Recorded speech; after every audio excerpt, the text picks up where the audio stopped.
Welcome back. So in the last video, we checked the input-output shapes of our data, and we downloaded the fashion MNIST dataset, which is comprised of images or grayscale images of t-shirts, trousers, pullovers, dress, coat, sandal, shirt, sneaker, bag, ankle boot. Now, we want to see if we can build a computer vision model to decipher what's going on in fashion MNIST. So to separate, to classify different items of clothing based on their numerical representation. And part of becoming one with the data is, of course, checking the input-output shapes of it. So this is a fashion MNIST dataset from Zalando Research. Now, if you recall, why did we look at our input and output shapes? Well, this is what we looked at before. We have 28 by 28 grayscale images that we want to represent as a tensor. We want to use them as input into a machine learning algorithm, typically a computer vision algorithm, such as a CNN. Then we want to have some sort of outputs that are formatted in the ideal shape that we'd like. So in our case, we have 10 different types of clothing. So we're going to have an output shape of 10, but our input shape is what? So by default, PyTorch turns tensors into color channels first. So we have an input shape of none, 1, 28, 28. So none is going to be our batch size, which of course we can set that to whatever we'd like. And so our input shape format is in NCHW, or in other words, color channels first. But just remember, if you're working with some other machine learning libraries, you may want to use color channels last. So let's have a look at where that might be the case. We're going to visualize our images. So I'll make a little heading here, 1.2. Now, this is all part of becoming one with the data. In other words, understanding its input and output shapes, how many samples there are, what they look like. Visualize, visualize, visualize. Let's import matplotlib. I'm just going to add a few code cells here. Import matplotlib.pyplot, pyplot as PLT. Now, let's create our image and label. Is our train data 0. And we're going to print the image shape so we can understand what inputs are going into our matplotlib function. And then we're going to go plot.imshow, and we're going to pass in our image and see what happens. Because recall, what does our image look like? Image. Our image is this big tensor of numbers. And we've got an image shape, 128, 128. Now, what happens if we call plot.imshow? What happens there? Oh, we get an error. Invalid shape, 128, 128 for image data. Now, as I said, this is one of the most common errors in machine learning is a shape issue.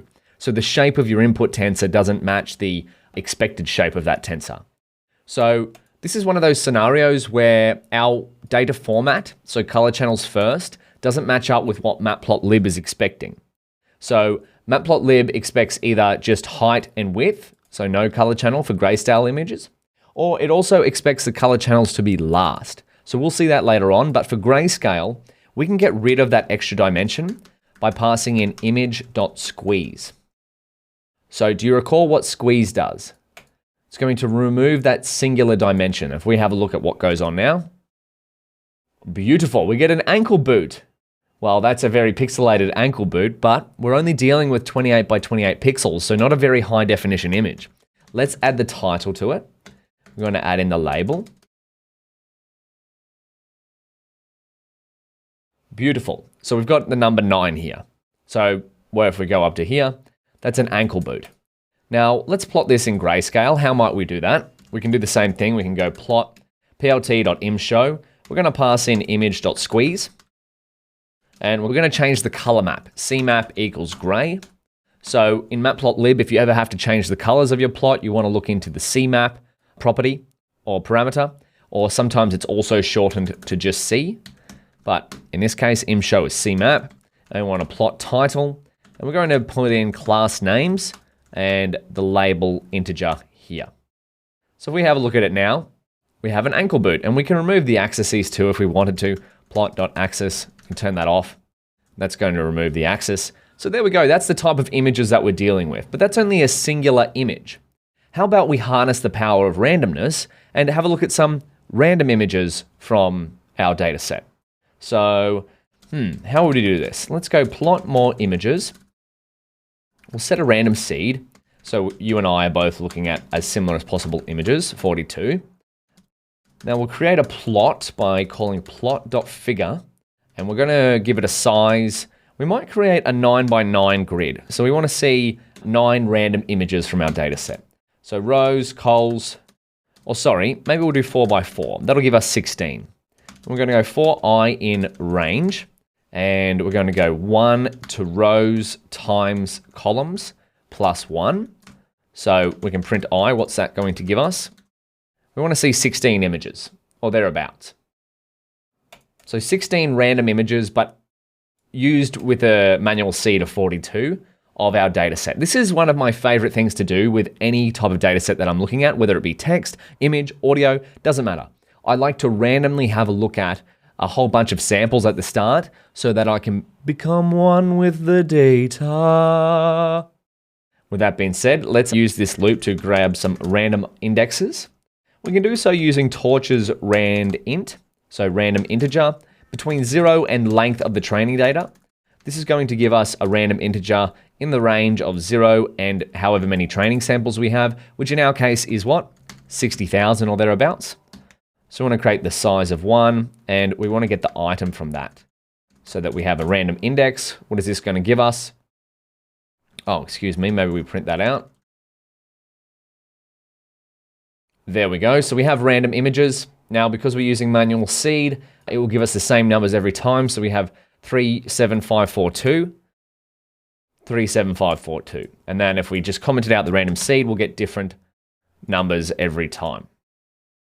But this is just to demonstrate. We'll keep the manual seed there for now. You can comment that out if you'd want different numbers or different images, different indexes each time.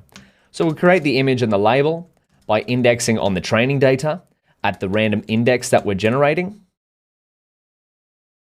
And then we'll create our plot. So fig, or we'll add a subplot. Fig add subplot, and we're going to go rows, cols, I. So at the ith index, we're going to add a subplot. Remember, we set rows and columns up to here. And then we're going to go plt.imshow. We're going to show what? We're going to show our image, but we have to squeeze it to get rid of that singular dimension as the color channel. Otherwise, we end up with an issue with matplotlib. We're going to use a color map of gray so it looks like the image we plotted above. And then for our title, it's going to be our class names indexed with our label. And then we don't want the axes because that's going to clutter up our plot. Let's see what this looks like. Oh my goodness, look at that. It worked first go.